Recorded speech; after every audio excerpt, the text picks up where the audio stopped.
بسم اللہ الرحمن الرحیم۔ حضرات ذی وقار، اللہ کے فضل، حضور علیہ الصلوۃ والسلام کی نظر رحمت سے مجھے اور آپ کو نماز فجر با جماعت ادا کرنے سے نوازا گیا۔ اللہ کریم ہم سب کی حاضری کو درجہ قبولیت عطا فرمائے۔ الریاض الصالحین کتاب المجاہدہ حدیث نمبر 7۔ حضرت ابو ہریرہ رضی اللہ تعالیٰ عنہ روایت فرماتے ہیں کہ نبی کریم صلی اللہ علیہ وآلہ وسلم نے ارشاد فرمایا کہ دوزخ خواہشات سے ڈھکی ہوئی ہے اور جنت مشکلات سے ڈھکی ہوئی ہے۔ کیا مطلب؟ اگر کوئی بندہ نفسانی خواہشات کے پیچھے چل پڑے اور اللہ رسول کے احکامات کی عدولی کرے، ان کی دھجیاں اڑائے، مثلاً نماز فرض ہے، نفس کے پیچھے لگ کے نماز نہیں پڑھتا، ظلم زیادتی کرنا منع ہے، نفس کی خواہشات کی پیروی کر کے کرتا ہے، وہاں پہ حلال کھانا چاہیے، نفس کے پیچھے لگ کے حرام کھاتا ہے، نفس کے پیچھے لگ کے لوگوں کے ساتھ زیادتیاں کرتا ہے، ناانصافیاں کرتا ہے، یا جب مال تجارت لے کے جاتا ہے، خرید و فروخت کرتا ہے تو وہاں پہ حلال حرام کا خیال نہیں کرتا، بس اس کا نفس یہ کہہ رہا ہوتا ہے، جو خواہشات ہیں وہ جنم لے رہی ہوتی ہیں کہ بس مال اکٹھا ہونا چاہیے، خواہ جائز طریقے سے ہو یا ناجائز طریقے سے ہو۔ تو اگر اسی رستے پہ چلتے رہے، اللہ رسول کے رستے سے ہٹ کر اپنے آپ کو چلتے رہے، تو یہ ہے خواہشات کی طرف بندے کی رغبت ہونا، اور فرما دیا گیا کہ یہ سارا کا سارا رستہ دوزخ میں لے جانے کے لیے۔ اور جنت مشکلات سے ڈھکی ہوئی ہے۔ اللہ تعالیٰ ارشاد فرماتا ہے، ام حسبتم ان تدخلوا الجنۃ ولما یاتکم مثل الذین خلوا من قبلکم مستهم البأساء والضراء وزلزلوا حتى يقول الرسول والذین آمنوا معه متى نصر اللہ الا ان نصر اللہ قریب۔ فرمایا، کیا تم جنت میں یوں ہی داخل ہو جاؤ گے؟ کیا تم جنت میں یوں ہی داخل ہو جاؤ گے؟ اتنا آسان رستہ ہے؟ ابھی تک تو تمہیں پہلوں کی طرح، جو پہلے لوگوں کو تکلیفیں آئی ہیں، مصیبتیں آئی ہیں، ان تکلیفوں نے تمہیں ابھی چھوا ہی نہیں، ابھی تم ان مشکلاتوں نے گھیرا ہی نہیں ہے۔ مشکلات کیا تھیں؟ زلزلے آتے تھے، بستیوں کو الٹ پلٹ کیا جاتا تھا، تو حتیٰ یقول الرسول، یہاں تک کہ رسول بھی کہتے تھے کب اللہ کی مدد آئے گی؟ اتنی مشکلات۔ پھر صحابہ اکرام رضوان اللہ تعالی علیہم اجمعین کی جب ہم زندگیوں پر نظر دوڑاتے ہیں تو ہر صحابی کی زندگی ایک انوکھا سبق دیتی ہے۔ حضرت سمیہ رضی اللہ تعالی عنہا کو دیکھ لے، اپنے آپ کو شہید کروا دیا گیا۔ حضرت بلال حبشی رضی اللہ عنہ کو دیکھ لے، ان کو کس طرح سزائیں دی گئی۔ حضرت زنیرہ رضی اللہ تعالی عنہا کو دیکھ لے کہ ان کو کس طرح سزائیں دی گئی۔ سیدنا ابوبکر صدیق رضی اللہ تعالیٰ عنہ کو دیکھیں، جب نبی پاک صلی اللہ علیہ وسلم کے ساتھ انہوں نے اظہار یکجہتی کیا، حضور کی رسالت کا اقرار کیا، اللہ کی وحدانیت کا اقرار کیا، تو کتنے مشکلات کا سامنا کرنا پڑا۔ حضرت عثمان غنی کو دیکھ لیں کہ وہاں پہ وقت کے حکمران ہیں، لیکن 2 مہینوں تک پانی بند کر دیا جاتا ہے، گھر کا محاصرہ کر لیا جاتا ہے۔ تو جنت اتنی آسان نہیں ہے.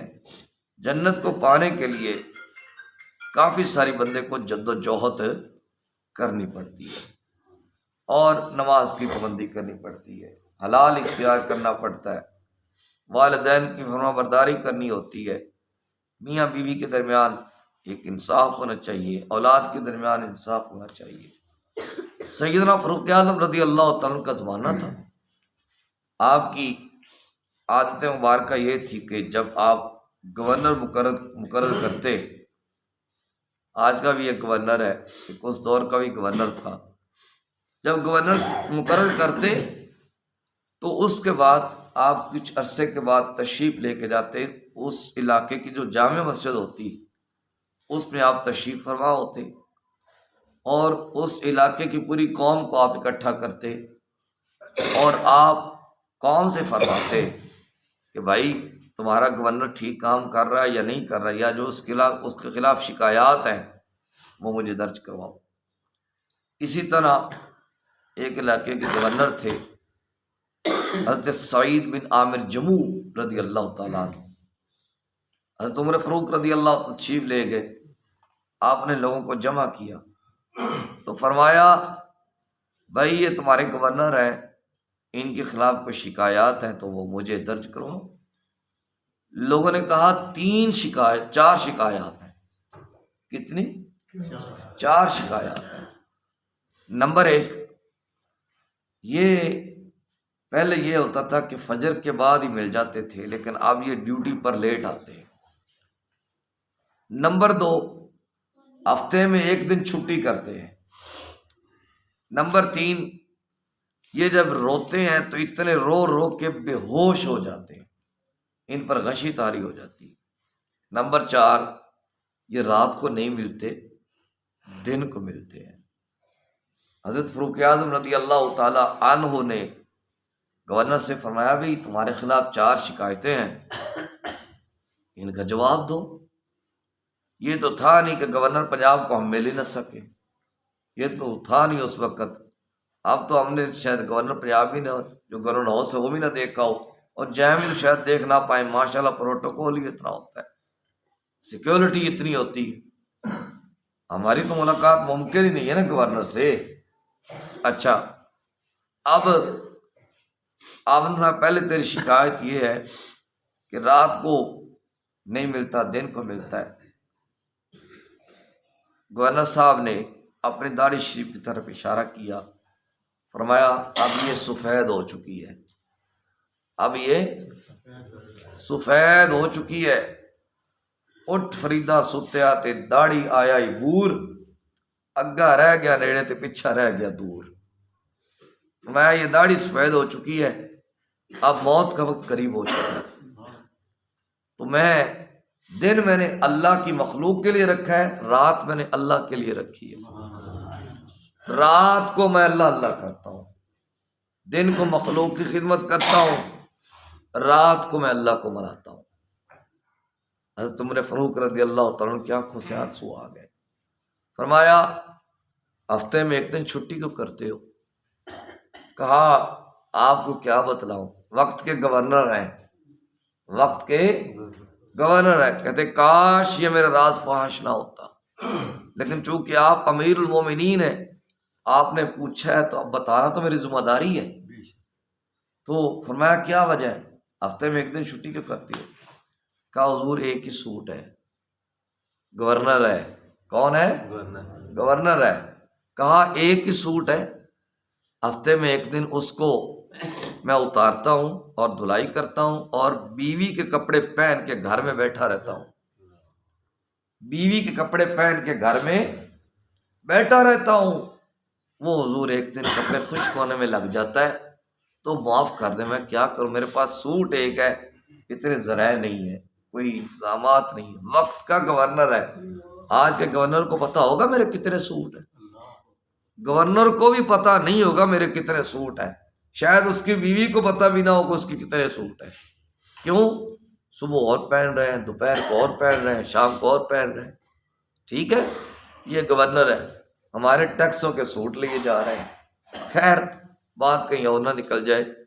کہا تیسری شکایت یہ ہے، بتانا یہ مقصد کہ جنت مشکلات سے ڈکی ہوئی ہے، تیسری شکایت تیرے خلاف یہ ہے کہ تو پہلے فجر کے وقت مل جاتا تھا، اب تو لیٹ آتا ہے ڈیوٹی پہ، اس کی وجہ کیا ہے؟ تو انہوں نے عرض کیا حضور میری بیوی ہے، 30 سال میرے ساتھ اس میں رہتے ہوئے اس کو ہو گئے، اب وہ بیمار ہے، اب وہ بیمار ہی ہے، میں خود کھانا بنا کے اس کو کھلاتا ہوں، اگر پخانہ وغیرہ کر دے تو اس کی صفائی کر کے کپڑے اس کے صاف کر کے جگہ صاف کر کے آنے میں دیر ہو جاتی ہے، اس کو ناشتہ کروا کے آتا ہوں۔